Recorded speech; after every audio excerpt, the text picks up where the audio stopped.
Assalamualaikum, selamat pagi, selamat siang, selamat sore, selamat malam bagi yang baru menemukan channelnya Pak De Setia 29. Kita kali ini belajar kembali stop and go, melatih kaki kiri kita menemukan titik gesek antara produk kopling dengan matahari ya lur ya, yang fungsinya teramat sangat banyak. Ini sudah menanjak, ini ditanjakan ini lur. Ini tanjakan, nyalakan lampu hazard karena jalan raya ya. Karena jalan raya kita nyalakan lampu hazard. Berhenti dulu di sini. Nah, setengah kopling itu sangat banyak sekali fungsinya lur. Terutama saat berada di kemacetan namun jalannya sedikit menanjak. Itu yang pertama. Keluar dari gang seperti motor itu tadi. Keluar dari gang dan jalannya juga menanjak ya, baik itu keluar maju atau keluar mundur, mungkin dari pusat perbelanjaan, lepotan pagi-pagi lur, supermarket atau apapun ya, itu fungsinya. Dan salah satunya juga saat kita mungkin berada di satu kemacetan, walaupun jalannya rata tapi macet, kita harus merayap. Itu salah satunya. Beberapa fungsi dari kita mempelajari setengah kopling.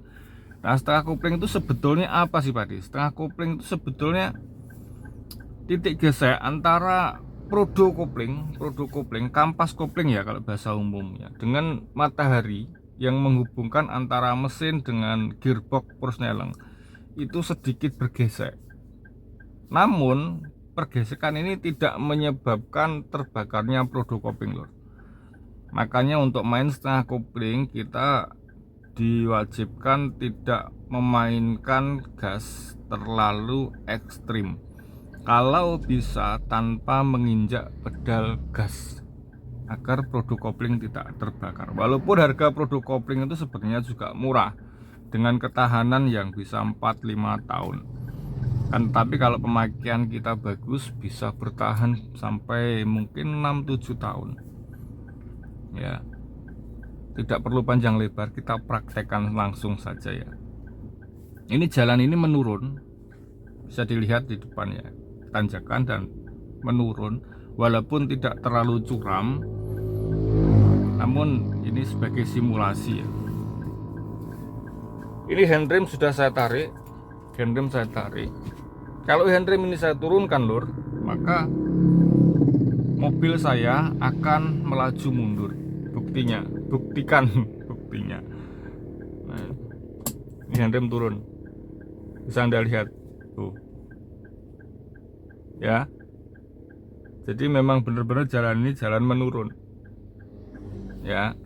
Misalkan kita berada di kemacetan atau mungkin kita harus keluar dari sebuah jalan kampung ke jalan raya yang menanjak, caranya seperti ini. Masih ada mobil, biarkan lewat dulu agar kita leluasa untuk belajar.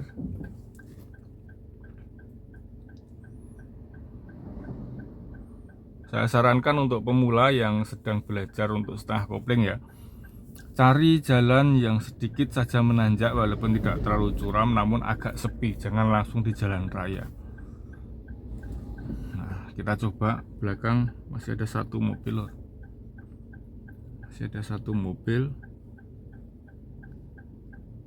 Depan sepertinya masih kosong. Sebenarnya nggak apa-apa, cuman saya berjaga-jaga aja.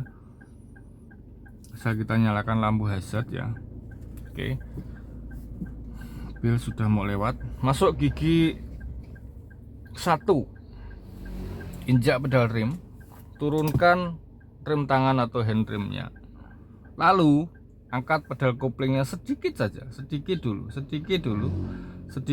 rasakan getaran mesin. Tapi ini susah lur untuk mobil baru, karena untuk mobil-mobil yang masih baru yang pemakaian masih berapa ratus atau ribu kilo ya, itu sedikit lebih susah karena getaran mesin itu otomatis tidak begitu terasa.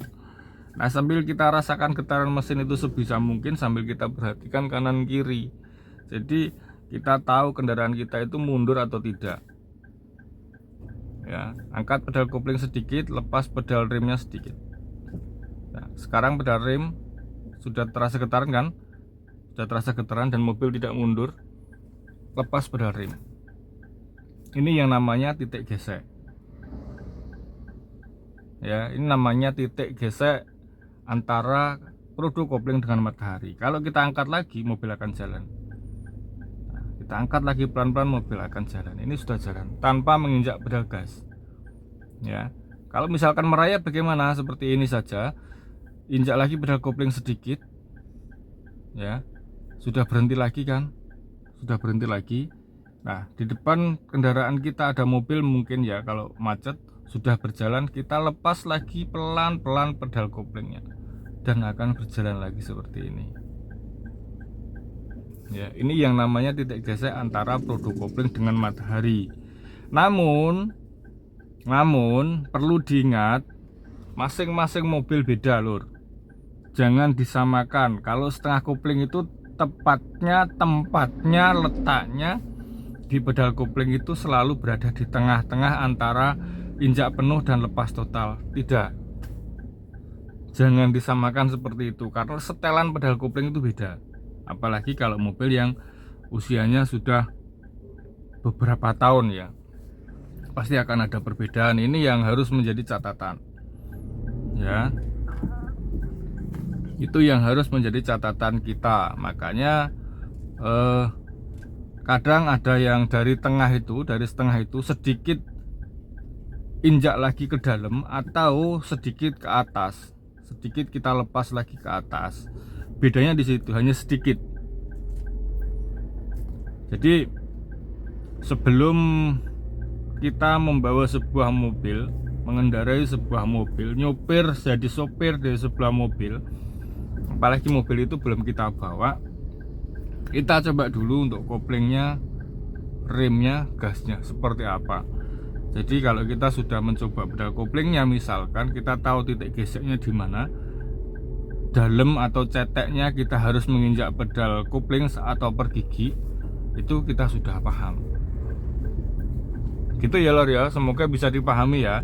Jadi di sini kita bukan hanya belajar setengah kopling, tapi ya sedikit sekilas belajar yang lain ya.